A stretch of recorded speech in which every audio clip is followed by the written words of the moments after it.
जो 17 तारीख को घटना हुई है, आप किसानों के साथ जो बर्बरता हुई है, पत्रकारों के साथ जो बर्बरता हुई है, उस पे आप क्या कहेंगे? आपका संगठन क्या प्लानिंग कर रहा है आगे? आप अपने किसानों को किस प्रकार से न्याय दिलाएंगे? थोड़ा सा आप बताने का कष्ट करें विद परिचय।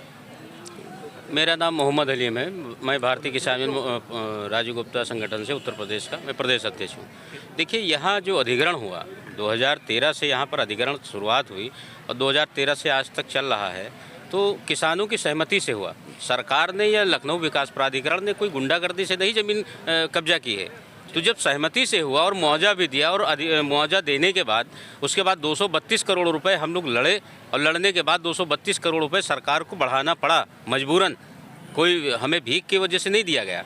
तो अब आप ये बताइए कि जो हमारी मांगे हैं मुआवजे के ही तक तो सीमित हो नहीं पा जाती हैं। हमारी तमाम पेड़ हैं, कुएं हैं, बोरिंग है, तमाम हमारे उसका मुआवजा लेना है, उसका मौके का निरीक्षण भी हो चुका है। और इन्होंने किया क्या है? झगड़ा और विवाद कहाँ पर रह गया है? झगड़ा इस बात का है कि जैसे मान लीजिए किसी किसान के 217 पेड़ हैं, उन्होंने जो सर्वे किया है, मौका निरीक्षण किया, उन्होंने 113 लिख दिया लिस्ट में, और जो इन्होंने वो बनाया सर्वे लिस्ट बनाई है उसमें 113 लिख दिया। तो कई जगह इन लोगों ने ऐसी गड़बड़ी की।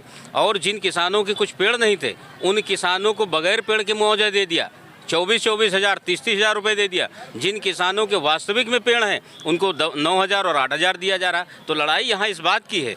तो जो बिचौलिए कुछ हैं दलाल टाइप के, चाहे वो एलडीए के हों, चाहे समाज के हों, कहीं के हैं, वो ये सब मिल के यहाँ पर गड़बड़ घोटाला कर रहे हैं। और 17 तारीख को जो घटना घटी उसको लेके बड़ा निंदनीय है और किसान बड़ा आक्रोशित हैं, जिसके एवज में आप देख लीजिए कि यहाँ हज़ारों किसान तादाद में यहाँ पर हैं। और ये बात यहीं तक नहीं ख़त्म होगी, ये माननीय मुख्यमंत्री जी तक जाके अपनी बात कहेंगे। चूँकि सरकार से हमारा विरोध नहीं है, मैं आपको स्पष्ट कर दूं, जहां सरकार का विरोध होता हम लोग सरकार का विरोध करते हैं। सरकार ने किसानों के साथ जो है न्याय किया, 232 करोड़ रुपए बढ़ाया। ये जो बीच के दलाल हैं, बिचौलिए हैं, लखनऊ विकास प्राधिकरण के जो अधिकारी हैं, ये अपनी जेबें भरने के लिए ये गड़बड़ी कर रहे हैं। इसी को लेके परसों जो है इन लोगों ने बगैर मुआवजा दिए और पेड़ काट रहे थे। किसानों ने जब विरोध किया कि भाई पेड़ मत काटिए और हमको मुआवजा नहीं मिला है, जिनको मुआवजा मिल गया उनके पेड़ काटिए, तो इन लोगों ने उस चीज़ को नाराज़गी जताते हुए और उस पर लाठीचार्ज कर दिया। पत्रकार भाई हमारे थे जो हमारी आवाज़ को सरकार तक पहुंचाते हैं।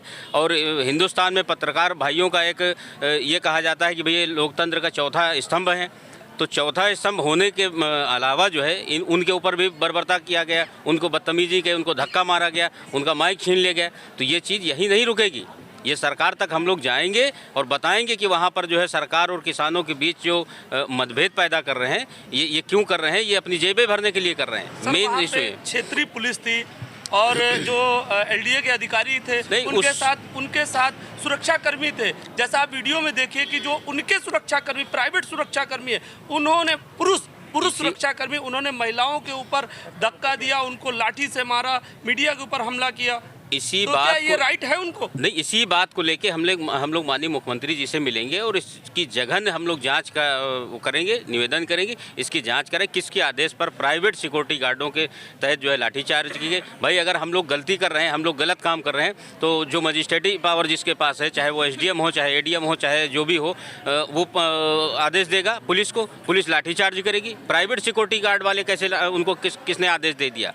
तो उसमें कुछ अराजक अधिकारी हैं जो मानसिकता उनकी ठीक नहीं है और वो सरकार और किसानों के बीच मतभेद पैदा करके बड़ा विवाद कराना चाहते हैं। मुझे तो ऐसा लग रहा है ये तानाशाही दिखाना चाह रहे हैं। ये तानाशाही है। आप प्राइवेट गुंडों से एक पत्रकार या फिर जो किसान महिला उन पे लाठी चार्ज करना, उनको मारना, ये क्या है? देखिए, ये लोकतंत्र की सुविधा है और लोकतंत्र में हम लोग जी रहे हैं। ये तानाशाही किसी की न चली है और न चल पाएगी। किसान भी स्वतंत्र है, पत्रकार भाई भी हमारे स्वतंत्र हैं और वो कहीं भी जाके अपनी बात कहेंगे। और इनकी जो कालाबाजारी और इनकी जो घूसखोरी और इनकी जो गड़बड़ घोटाला कर रहे हैं, इनका राज और पर्दाफाश हम लोग करेंगे जाके माननीय मुख्यमंत्री जी के यहाँ जाने के बाद। जल्द से जल्द अगर समस्या का समाधान नहीं हुआ तो आपका संगठन अगला पड़ाव क्या रहेगा? नहीं, हमारा तो काम है देखिए धरना देना, हमारा लाठी चलाना काम नहीं है। कानून को हम हाथ में नहीं लेंगे। हम लोग यहाँ पर हजारों लोग इकट्ठा इसीलिए हैं, हमारे संगठन के तमाम शीर्ष नेता यहाँ पर हैं। राष्ट्रीय अध्यक्ष जी भी आ गए, राजू गुप्ता जी भी आ गए हैं, तमाम संगठन के राष्ट्रीय और प्रदेश की टीम यहाँ पर है, कार्यकारिणी है। हम लोग कुछ करने का ऐलान किया है, हम लोग करेंगे।